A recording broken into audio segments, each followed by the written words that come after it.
Today I have another Curious George story for you, because growing up I loved Curious George so much that you guys would like it. Today is a really interesting one, Curious George and the Hot Air Balloon.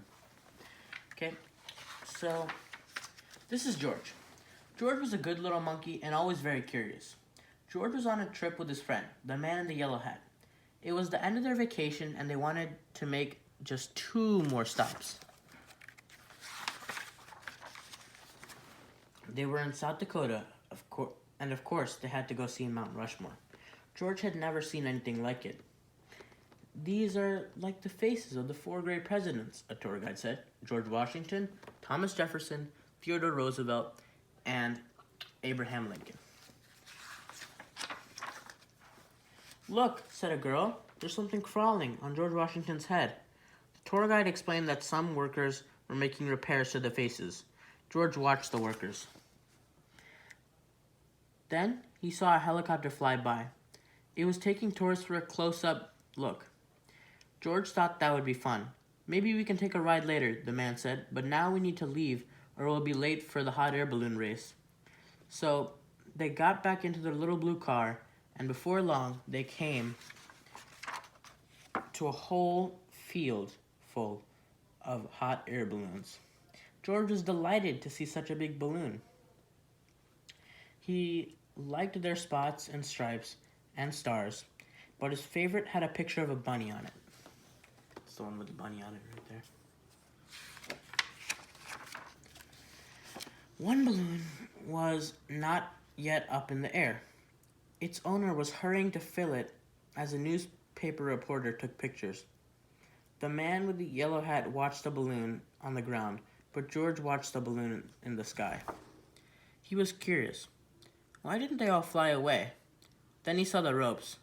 "A rope is a good thing to keep a balloon from flying away," thought George. "A rope is a good thing to climb." Huh. Sometimes when a monkey sees something to climb, he can't help himself. He has to climb it.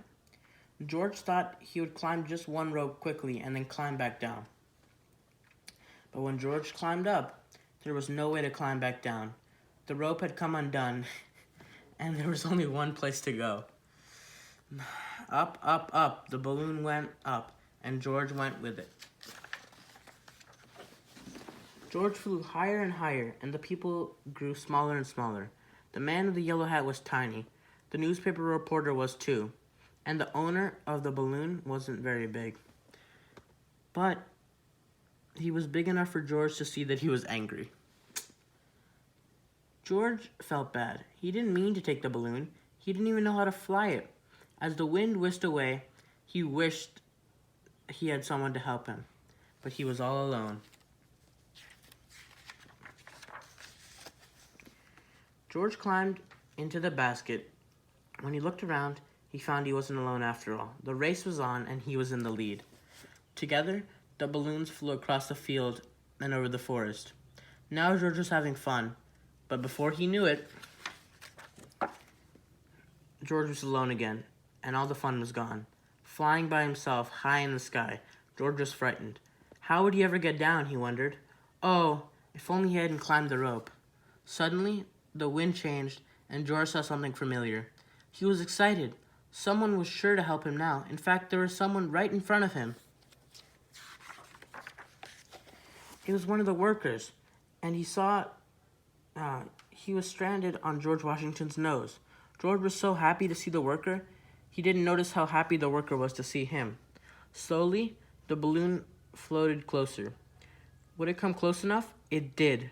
The worker grabbed onto the rope and climbed up. Soon he was in the basket with George. Hurrah! George was rescued. Hurrah! The worker was rescued too. They sailed up over George Washington's head and landed safely in a tree. Soon a whole crowd came to rescue them both. The man with the yellow hat was happy to see George. The reporter was glad to have such an exciting story to report, and the owner of the balloon wasn't angry anymore. Everyone had seen the rescue. George was a hero. After the workers thanked him, George got a special treat. He got to ride in the helicopter. The helicopter flew George and the man with the yellow hat once more past the presidents, then back to the little blue car. As they drove away, the man said, "That was some vacation, George." George agreed. It was an exciting vacation, but they were both very glad to go home.